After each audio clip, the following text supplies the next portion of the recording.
हर बाज की जिंदगी में बढ़ते उम्र के मोड़ पर एक ऐसा समय आता है जहां उसके सामने पहले दो रास्ते आसान और तुरंत समाधान देने वाले होते हैं, वहीं तीसरा रास्ता कठिन और पीड़ा देने वाला होता है।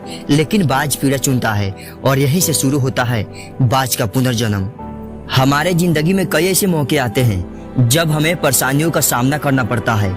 कई लोग तो जीवन में संघर्ष करके आगे निकल जाते हैं और कई अपने हालातों से हार मानकर खुद को जिंदगी के हवाले कर देते हैं। ऐसे में हमारी जिंदगी और हमारा खुद का कोई वजूद नहीं रहता।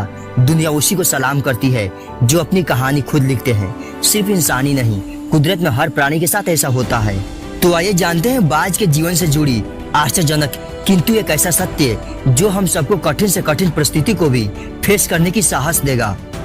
बाज लगभग 70 वर्ष जीता है, परंतु अपने जीवन के 40वें वर्ष में आते आते उसे एक बहुत बड़ा डिसीजन लेना पड़ता है। इस अवस्था में उसके शरीर के तीनों प्रमुख अंग बेअसर होने लगते हैं। पहला, पंजे लंबे और लचीले हो जाते हैं और शिकार को पकड़ने में कमजोर हो जाते हैं। दूसरा, चोंच आगे की तरफ मुड़ जाती है और भोजन को निगलने में मुश्किलें पैदा होने लगती है।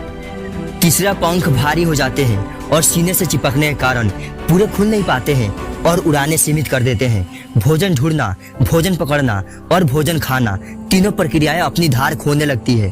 उसके पास 3 ही रास्ते बचते हैं, या तो अपनी शरीर छोड़ दे, या अपनी प्रवृत्ति को छोड़कर गीत की तरह त्यागे हुए भोजन पर निर्भर हो जाए, या फिर स्वयं को फिर से स्थापित करे। आकाश के साफ तौर से जाहिर बादशाह के रूप में जहां पहले 2 रास्ते सरल और तुरंत समाधान देने वाले हैं, वहीं तीसरा अत्यंत पीड़ादायी और लंबा है। बाज पीड़ा चुनता है और स्वयं को फिर से स्थापित करता है। वह किसी ऊंचे पहाड़ पर जाता है, एकांत में अपना घोंसला बनाता है और तब शुरू करता है पूरी प्रक्रिया। सबसे पहले वह अपनी चोंच चट्टान पर मार मार कर तोड़ देता है। अपनी चोंच से अधिक पीड़ादायक कुछ भी नहीं है पंछी राज के लिए। अब वह इंतजार करता है चोंच के फिर से उग आने की, और उसके बाद वह अपने पंजों को भी उसी प्रकार तोड़ देता है और इंतजार करता है पंजों का फिर से उग आने का। नई चोंच और पंजे आने के बाद वह अपनी भारी पंखों को एक एक कर नोच कर निकालता है और प्रतीक्षा करता है पंखों की पुनः उग आने का। उसको नई जिंदगी देकर कुदरत हमें सिखाने बैठी है, जैसे पंजे पकड़ के प्रतीक चोंच सक्रियता की और पंख कल्पना को स्थापित करते हैं। इच्छा हालातों पर काबू रखने की, सक्रियता स्वयं की अस्तित्व की गरिमा बनाए रखने की, कल्पना जीवन में कुछ नयापन बनाए रखने की। हम में भी 40 तक आते आते इच्छा, सक्रियता और कल्पना तीनों के तीनों कमजोर होने लगते हैं। हमारा व्यक्तित्व ही ढीला पड़ने लगता है। आधे जीवन में ही जीवन खत्म होने जैसा लगता है। उत्साह, आकांक्षा, ऊर्जा नीचे की ओर जाने लगती है। हमारे पास भी कई विकल्प होते हैं, कुछ सरल और कुछ पीड़ादायक। हमें भी अपने जीवन के मजबूरी भरे लचीलेपन को त्याग कर काबू दिखाना होगा।